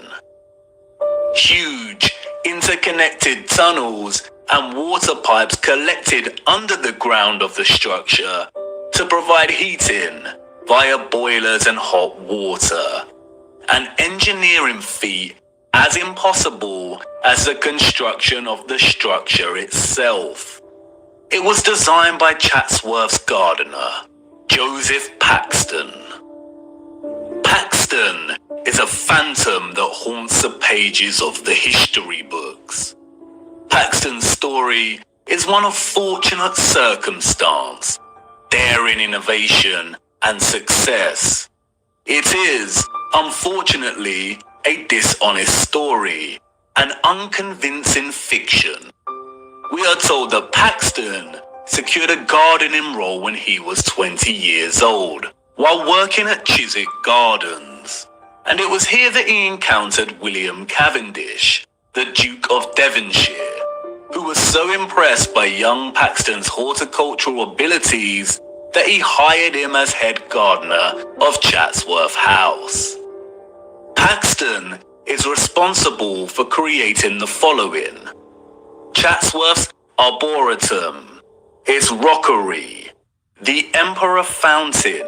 You remember, the fountain that sprayed water into the air at twice the height of Nelson's Column. The Great Conservatory. He was responsible for cultivating the Cavendish banana, the most consumed banana in the world today, and designing railway stations all over the Peak District. What a talented and productive young man. Paxton's achievements, however, did not end with the banana and the conservatory. The farce doesn't end here. What a tangled web we weave when setting out to deceive. Paxton's success with Chatsworth led him to design the infamous Crystal Palace of London, just in time for the Great Exhibition of 1851. It was originally constructed in Hyde Park for the fair. It was constructed in just over a year. An engineering feat never again repeated. It was made from more than 1,000 iron bars, and its overall mass comprised of over 4,000 tons of iron. The Chance Brothers Glassworks in Smethwick provided the 300,000 sheets of glass. Remember, this was before automatic glass manufacturing. This is the glassworks in which the glass was produced. A simple maths equation gives us an average of 822 glass panes produced every day, 7 days a week, for a year. Right here in this factory. This was Paxton's initial plan sketch for the structure. He went from this to this in a year. Furthermore, the entire Crystal Palace was able to house gigantic trees, and they had to board a lot of the glass panes up and cover a lot of the top of the structure during the World's Fair exhibition because the interior of the structure became too hot. Wouldn't Paxton, who designed the Chatsworth Conservatory, know that a huge glass palace would produce immense heat?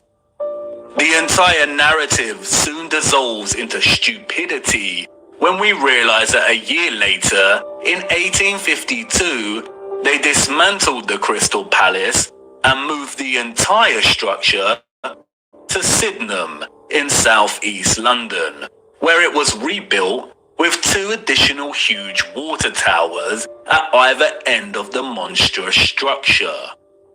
Interestingly, no photographic evidence of the original Hyde Park Palace exists. Just illustrations. Wouldn't the structure have been the focus of many photographers during the opening of the Great Exhibition of 1851, the first of its kind? It is highly likely there were either 2 of these crystal palaces in London and both destroyed, or the Hyde Park Palace is just an outright lie.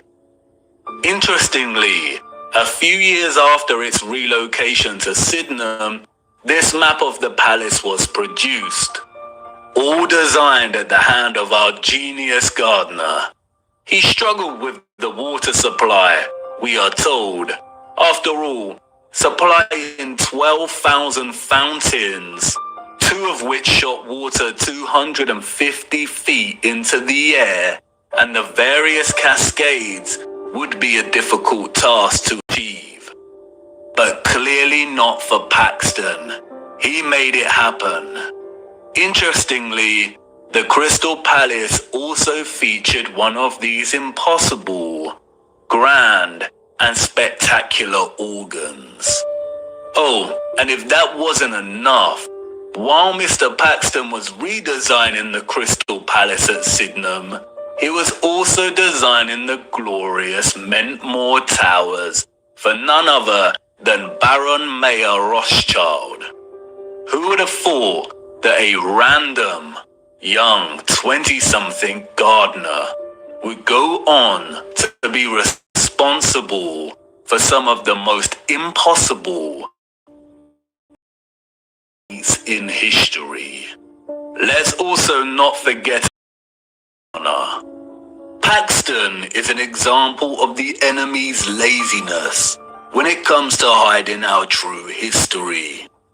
It is not fathomable or even possible for the citizens of the 19th century to have even built these structures, let alone assign their inception to one sole man. The Crystal Palace and its gardens, just like Chatsworth, were huge farming grids that used the living water in conjunction with sound and electromagnetic energy to cultivate a whole range of wondrous produce. Kew Gardens in London is another example. The abundant electromagnetic energy was able to produce conditions of heat with ease, and the vibrational frequencies encouraged growth. Perhaps that's why Crystal Palace housed a grand organ, utilizing frequencies and vibrations to enable the growth of produce.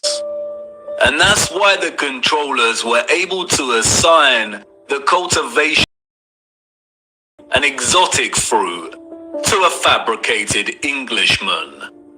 The technology already established in England was able to grow many things with ease. Among other impressive horticultural achievements attributed to Paxton's genius were the perfect pineapples, another tropical fruit he grew at Chatsworth. He grew enormous lily pads, which could hold the weight of a human. He grew gigantic sequoia redwoods at Chatsworth, which usually only thrive in humid conditions.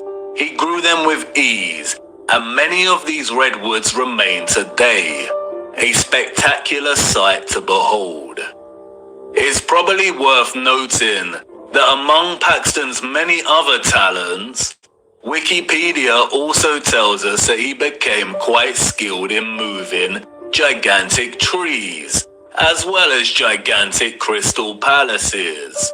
The largest of these trees weighing 7,000 kilograms. How? With horse and cart? Why are humans so gullible? They destroyed the beautiful and impossible Chatsworth Conservatory in 1920. As the Duke's son said in a letter to his father, they blew off well over 200 pounds of explosives to tear it down. So it must have been well built. The structures of the old world were built to stand for centuries. What a great shame. The lies surrounding the Peak District do not end with Paxton. The entire national park was one gigantic, interconnected electromagnetic water system of the old world. It was most likely one of Britain's primary suppliers of farming goods. The national park boasts one of the largest collections of stately homes, halls and manors, all of which would have found huge farms. It was also a regional retreat that specialized in healing. Yes, that's right, healing. The Peak District is home to two large towns, Matlock and Buxton. Buxton is famous for its bottled water, and Matlock is renowned for its historical baths. Even today, both towns boast an enviable collection of old world structures. We see an abundance of old generators, domed pavilion structures, capacitors, colonnades, columns, bandstands, gardens, and water systems. Overlooking the town of Matlock is River Castle. Its silhouetted frame and turrets stand regal in the distance. It is a derelict structure and has been derelict for over a century. The curious public are not allowed near the structure. They tell us it was built very quickly by a Mr. John Smedley. Smedley was, we are told, an industrialist. By the 80s, he had become the driving force behind Matlock's hydropathic industry. Hydropathy is the practice of healing and curing diseases through the use of water. The official narrative states that Smedley built Smedley's Hydro, which sits on Smedley Street in Matlock. It is now a government council building. Smedley's Hydro was just one of the hydropathies in the region. At one point, we are told, there were over 20 hydropathic establishments in the region. Just look at these structures. Smedley did not build the hydro. Its structure and immense water tower evades his capabilities and the capabilities of all the 19th century citizens. The citizens of the 19th century Peak District inherited all of this infrastructure, and the controllers of our realm knew that they needed to squash any possibility of it being used for its original intended purposes, or for any of the inheritors to discover the truth. It was just too obvious, and soon someone amongst the crowd might start putting two and two together. So they did what they do best and employed a puppet. But unlike Paxton, who was able to achieve fame and fortune for taking all of the credit, Smedley had a different role to play. A role that many puppets in our society today still play. His mission was to carefully control the introduction of hydropathy, only for it to be declared primitive or fraudulent, and then subsequently buried and eradicated as a serious practice. His story is a very similar story to another enemy puppet that has gained a lot more attention over the years. I too once fell for the lies surrounding this man's story. The hydropathies were able to accommodate hundreds of patients, and they were tremendously successful in curing a whole host of diseases and issues, ranging from inflammation and bilious attacks to paralysis, rheumatism, and fevers.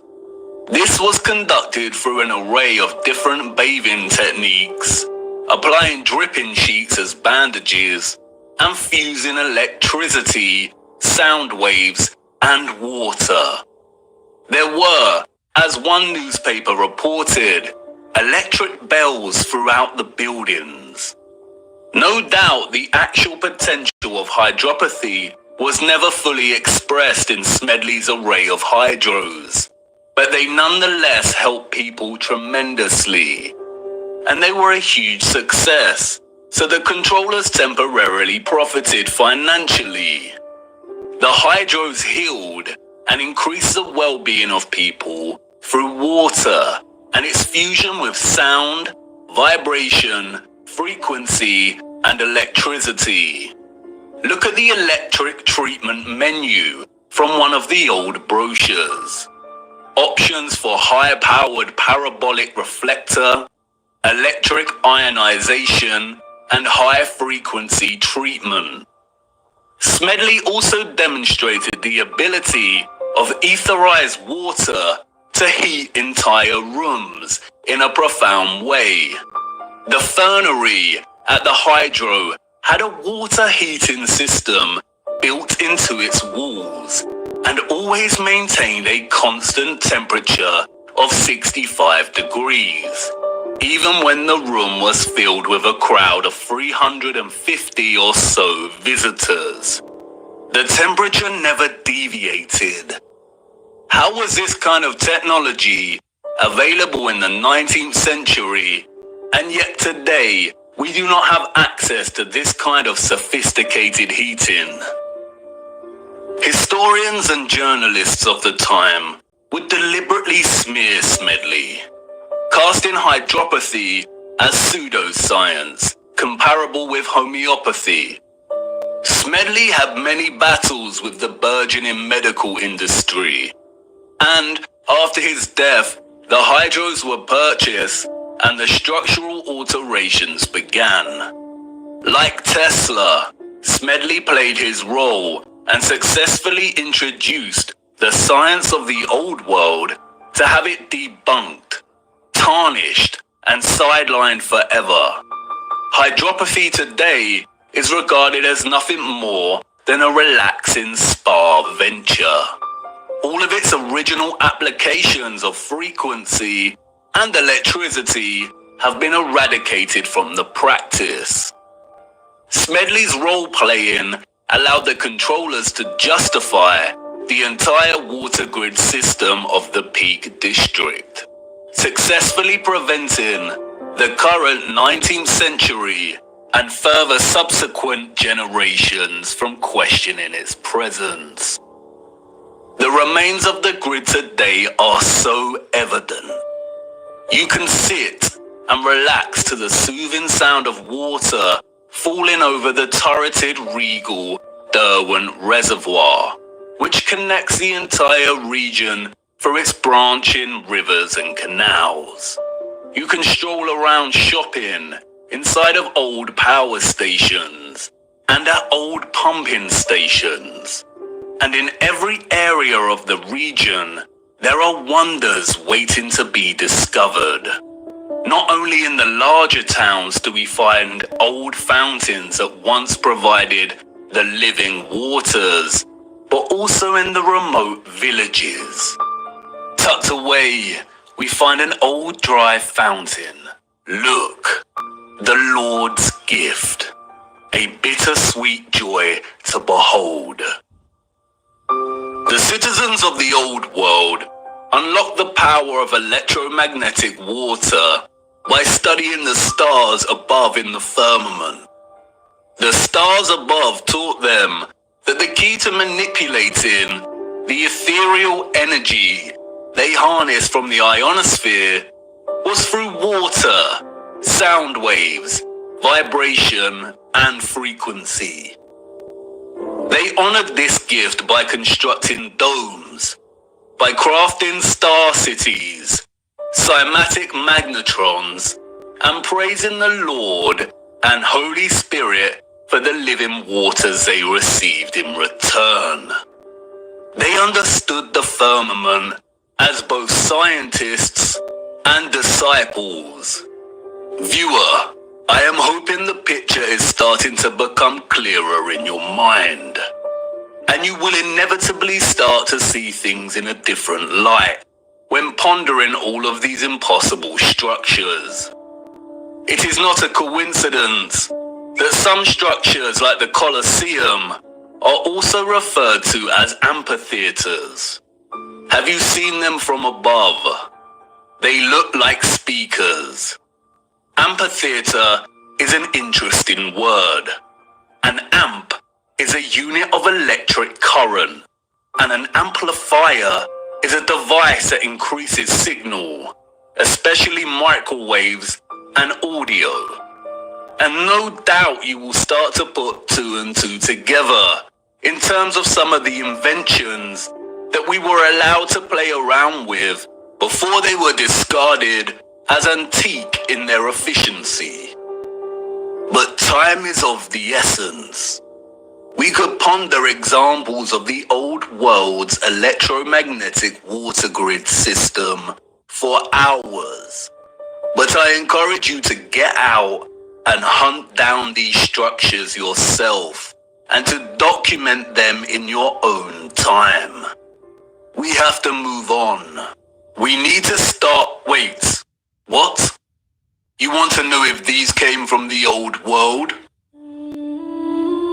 Yes, they did. And they are extremely important. The inevitable ticking of the clock. A deeply unsettling instrument, but unavoidable. I need to show you one more missing piece of the electromagnetic puzzle first, and then we will take a closer look at these timekeeping instruments. Come on, let's keep moving. All right, you guys. Well, that was it. That's what I have for you guys. Let me see if I can click on these comments so I can see what y'all are saying here. That's it for that. So, if you are just catching it in the middle, go ahead and watch the beginning of it because it's very important to see how it all plays out. Also, you guys, what I plan on doing is putting a link to the original video that I just screen recorded live for you guys. I'm going to put a link to the original video in this video right here. That way you can rewatch it if you want to, minus all the buffering and all the bullshit that YouTube, had us go through. But nevertheless, I am grateful that we were able to watch it as a family and we were able to connect our energies together, and charge each other up in this time. And so I am grateful for that. even though it took a while. But I will be doing a Gaudio soon. Not It's not going to be a re-upload. It's just going to be a Gaudio. About basically about what we are to do in this particular time. Because if you haven't noticed, this is very, very important time, spiritually, energetically, um, and even physically, on the physical plane. So in every aspect, in every dimension, in every realm, shit is shaking and shit is moving. Things are being covered and things are being uncovered. Um, and I do want to say this, that as we see that this is a great time of revelation. Revelation means to be revealed. Apocalypse means to be revealed, to be uncovered. Okay. And so as we see um, what some of our natural structures are and their true nature being revealed, as well as architecture and ancient landscapes, what their true um, capabilities and purpose being revealed. So, too, I want you to know that it is going to be soon revealed what our natural capabilities and our purpose is. Okay, so rest assured of that. It's not a time to get into fear, but it is a good time to be alive. And I just want to say that, and I just want to tell you guys that I do love y'all. Thank you all for tuning in. Um, and check out the rest of the videos on the link if you will. Um, well, I love you guys. Talk to y'all later. Let's see, how do I end this? Bye.